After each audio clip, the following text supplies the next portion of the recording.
Bonjour ou bonsoir à tous, bienvenue sur les pages de la FFDM.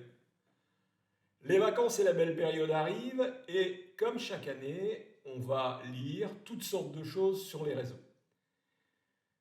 Je vais donc vous donner quelques conseils, chacun en fera ce qu'il voudra. Mais comme on dit, ou comme dit le proverbe, un homme ou une femme averti en vaut deux. Donc la petite vidéo peut avoir une utilité. Alors, premier point important, en France, les détecteurs sont en vente libre.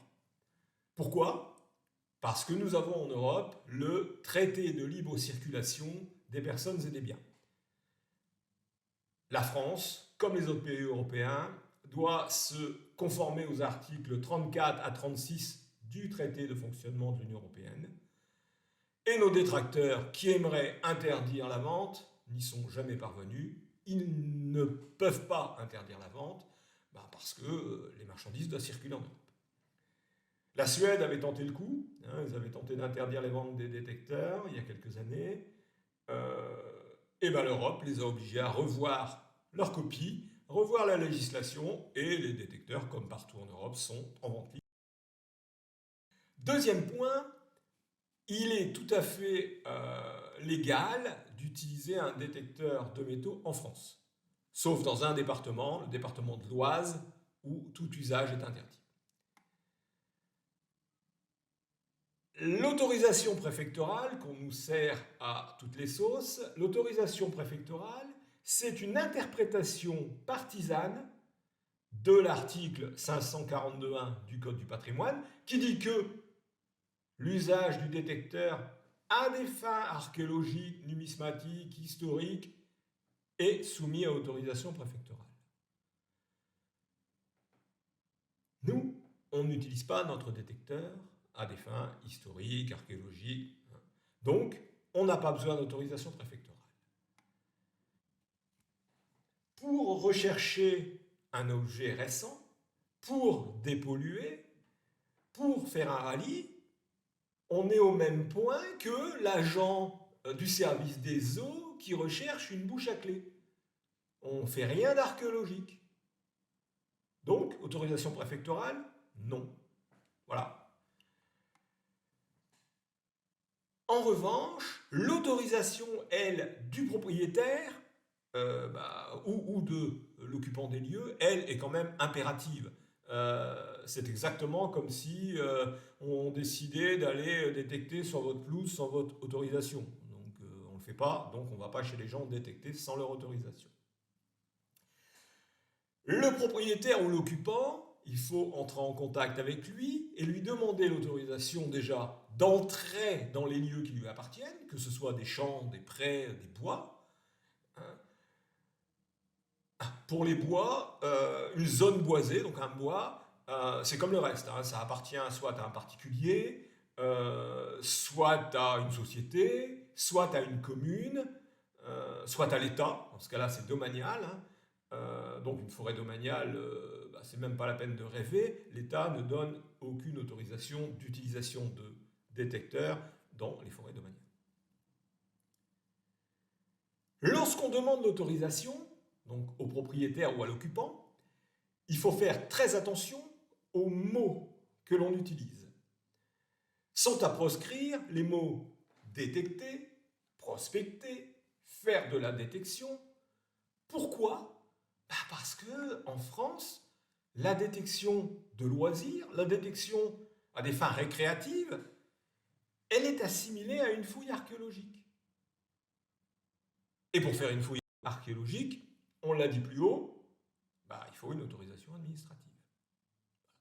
Donc lorsqu'on fait une demande, on évite ces mots-là. On demande à faire de la dépollution, ou on propose ses services pour faire de la dépollution. Dépollution qu'il est toujours bon de justifier. Alors on fait de la dépollution pour éviter que les engins agricoles ne soient endommagés, les pneumatiques, les tapis. On peut faire de la dépollution pour éviter que le bétail n'avale des corps étrangers. On peut faire de la dépollution parce que l'agriculteur décide de passer au bio, donc c'est toujours mieux s'il n'y a pas trop de plomb dans les parcelles. Voilà. Donc, on propose ces services pour faire de la dépollution. Évidemment, c'est bénévole. On ne demande pas à détecter. Puisque ça, du coup, si on demande à détecter, c'est comme si on demandait à faire des fouilles archéologiques. C'est pareil, si une personne nous demande de retrouver un objet qu'elle a égaré, un objet récent évidemment, alors ça peut être un matériel agricole, un bijou, des clés, un téléphone, tout ce que vous voulez, voilà, c'est pareil, la personne ne nous demande pas de détecter, elle nous demande de retrouver quelque chose. Donc on n'est pas du tout dans le cadre d'une fouille. En revanche, si vous demandez à l'agriculteur l'autorisation de détecter, puisque la détection est assimilée en France à une fouille archéologique, vous lui demandez de faire une fouille archéologique sur son terrain. Je me demande jusqu'à où l'agriculteur ne pourrait pas être ennuyé, lui, conformément à l'article 531.1, qui dit que pour faire des fouilles sur son terrain ou sur un terrain appartenant à autrui, il faut une autorisation préfectorale. Donc on va pas créer des ennuis aux agriculteurs qui nous permettent de pratiquer notre loisir. Donc une fois qu'on a cette autorisation de dépollution ou cette demande de recherche d'objets, il faut évidemment s'assurer que l'endroit n'est pas site archéologique référencé. Parce que même si aucun texte n'interdit de rechercher un objet récent, des clés, un téléphone, avec un détecteur sur une zone archéologique, il n'y a rien qui l'interdit, les DRAC ne manqueraient pas de vous poursuivre pour dégradation ou destruction du site. Puisque si vous creusez, pour eux, vous détruisez, vous vous endommagez. Donc, pas d'usage, même pour des pollutions ou même pour retrouver quelque chose sur une zone classée site archéologique.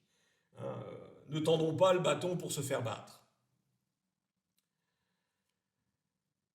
Une fois que vous avez cette demande de recherche d'un objet récent ou des pollutions, donc vous pouvez utiliser votre détecteur, on va dire, sereinement, tranquillement.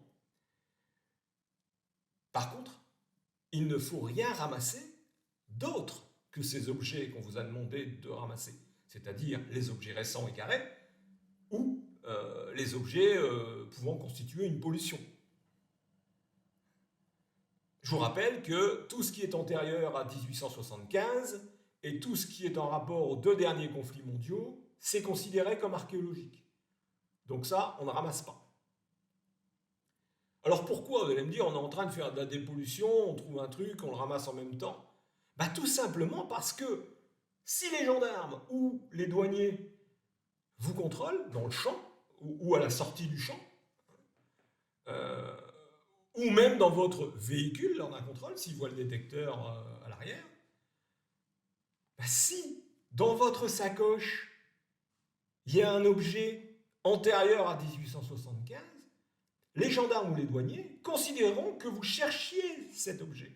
Non pas que vous l'avez trouvé, mais que vous le cherchiez. Donc pour eux, si vous cherchez un objet antérieur à 1875, vous faites une fouille archéologique. Et là, vous êtes détenteur, vous l'avez sur vous de l'objet.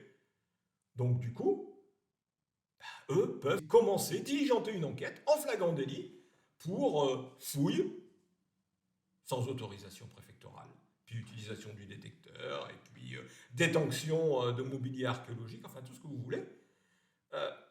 Et du coup, c'est directement perquisition à votre domicile. Vous retournez à la maison, encadré de 2 gendarmes, comme ça s'est produit à un de nos adhérents dans les Alpes. Il faisait de la dépollution avec une autorisation écrite, seulement il avait trouvé un bouton Premier Empire, ceux avec les numéros, et le gendarme a considéré du coup qu'il était en possession d'un bien archéologique sans pouvoir le justifier, qu'il était en train de faire une fouille archéologique, et donc flagrant délit, perquisition, et évidemment chez lui, ils ont trouvé 3 bricoles, mais antérieures à 1875, qui constitue donc du mobilier archéologique, et la procédure est en cours. Donc si vous faites de la dépollution, vous ne ramassez rien d'autre. C'est comme la pêche maintenant. On emploie le procédé du no-kill. Hein. On ne ramasse pas. Alors après, vous allez me dire, moi aussi, je vais ramasser et puis je vais déclarer comme c'est prévu par le 531-14. Ok, c'est même conseillé. Seulement, il ne faut pas oublier que si au cours de votre dépollution, vous avez ramassé un objet qui entre dans la catégorie mobilier archéologique, c'est-à-dire antérieur à 1875, ça signifie que cet objet était dans un contexte. Le sol où vous l'avez trouvé, la motte de terre. Et pour eux, c'est l'article 510.1 du Code du patrimoine, pour eux, même la motte de terre dans laquelle se trouvait l'objet, c'est un contexte archéologique. Donc ils peuvent considérer que vous avez perturbé, endommagé, voire détruit le contexte archéologique. Donc vous allez déclarer votre truc, vous pensez bien faire, mais si ils ont envie, si quelqu'un a envie de vous ennuyer, eh ben vous pouvez être poursuivi pour avoir dégradé le contexte ou même utiliser votre détecteur sans autorisation préfectorale alors qu'il n'en fallait pas. Alors vous allez me dire, non, oui, mais lorsque vous passez au tribunal, il vous faut un avocat. Qui a les moyens de payer l'avocat? Effectivement, on est dans notre droit, mais il faut le prouver, et du coup, ça a un coût. Et du coup, on n'est pas sûr non plus de gagner. Donc, la meilleure des solutions, c'est le no-kill. Alors, le contexte, évidemment, on ne peut pas être d'accord avec eux, hein, parce que le contexte dans lequel se trouvait le 10 centimes Napo, il a été malaxé par les engins agricoles depuis des décennies. C'est du vent. Mais légalement, vous pouvez être poursuivi et ennuyé. Alors, concernant la façon dont doit se faire la déclaration, là aussi, on entend vraiment tout et n'importe quoi sur les réseaux, mais la solution, c'est le Code du patrimoine qui la donne. C'est pas le réseau ou le site d'un tel ou un tel. Le Code du patrimoine, il dit, c'est l'article 531-14, que la déclaration doit être faite à la mairie du lieu de découverte. C'est tout. C'est la mairie du lieu de découverte. En plus, la déclaration doit être faite par l'inventeur, c'est-à-dire vous, mais aussi par le propriétaire du terrain, en même temps. Donc vous êtes deux à déclarer la chose. Ne pas oublier non plus que, toujours l'article 531-14 précise que les services du patrimoine, les DRAC ou les SRA, peuvent venir contrôler les objets chez vous, ou au lieu de conservation, pour voir si justement la conservation se fait dans les conditions adéquates. Alors là aussi, actuellement, ou la semaine dernière, j'ai vu des gens qui proposaient de faire des déclarations anonymes, ça aussi, totalement impossible. Comment voulez-vous que les services de l'État aillent vérifier les conditions de stockage s'ils ne savent pas qui a déclaré? Donc ça, c'est encore, voilà, c'est encore histoire des réseaux. Ensuite, de toute façon, tout ce que vous trouvez, ça appartient au propriétaire du terrain. C'est l'article 552 du Code civil. Ça dit que le gars est propriétaire du dessus et du dessous du terrain, donc tout ce qu'il y a dedans. Vous allez me dire, oui, c'est nous qui l'avons trouvé, c'est pas lui, c'est 50-50. Non, l'histoire des 50-50, c'est encore une fois, un code, c'est le 716 du Code civil. Mais le 716 du Code civil, il dit que les objets, pour que ça soit 50-50, donc pour que les objets soient considérés de trésors, entre guillemets, ils doivent avoir été trouvés par le pur effet du hasard. Et pour les tribunaux, l'emploi d'un détecteur de métal annihile, supprime, annule l'histoire de pur effet du hasard.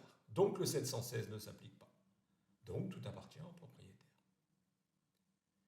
Après, autre finesse, relativement récente et tout aussi inadmissible, si le terrain a été muté, c'est-à-dire s'il a changé de main, changé de propriétaire, après juillet 2016, tout ce qui est trouvé à l'intérieur, tout ce qui est trouvé d'archéologique, appartient et est réputé appartenir à l'État. Et ça, sans le moindre dédommagement pour le propriétaire, ni pour l'inventeur, évidemment. Ça, c'est une disposition qui, incontestablement, encourage les gens à déclarer, n'est-ce pas? D'ailleurs, depuis l'adoption de... c'est la loi LCCAP, hein, depuis l'adoption de cette loi, plus grand-chose, pour ne pas dire rien, n'est déclaré. Alors, ceci dit, si vous êtes là devant, c'est que, comme moi, vous pensez que la détection, c'est un super loisir, c'est une super activité, c'est merveilleux. Je suis entièrement d'accord. La détection, c'est bon pour nous, bon pour le corps, c'est bon pour l'esprit, c'est bon pour la planète puisqu'on fait de la dépollution. Mais pour l'instant, c'est pas trop, et c'est le moins qu'on puisse dire, encouragé par les services de l'État.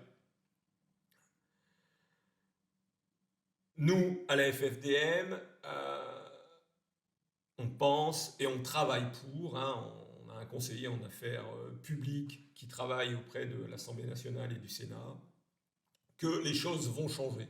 Elles vont changer parce que ça a déjà changé dans bien des pays européens où la situation était analogue à la nôtre. Les autres ont réussi à changer, on y réussira aussi. C'est une question de temps. Ce qu'il faut, c'est se regrouper et parler d'une même voix. On ne veut pas faire de détection archéologique, on veut faire de la détection à des fins récréatives, c'est-à-dire aller s'aérer l'esprit. Et lorsqu'on trouve un objet pouvant intéresser l'archéologie, l'art ou la préhistoire, on veut pouvoir le déclarer. C'est tout. Rien de plus, rien de moins. Donc rejoignez-nous. Au plus on est, ou au plus on sera, au plus on aura de chances d'être écouté. On ne communique pas souvent, mais on travaille très souvent, pour ne pas dire tous les jours. Parler, c'est bien beau, hein, seulement il faut agir. On agit. C'est très difficile. Pourquoi c'est très difficile? Tout simplement parce que la situation actuelle, économique, sociale et autres, n'est pas bonne, donc il est difficile de se faire entendre, mais on y travaille. Alors, je vous encourage à nous rejoindre, à nous soutenir, à nous promouvoir auprès des gens qui ne nous connaîtraient pas. Je vais vous mettre les liens en dessous, hein, le lien du site et puis le lien pour adhérer. Voilà, n'hésitez pas, commentez, si vous avez des questions, on y répondra. Et puis, bonne détection et à bientôt.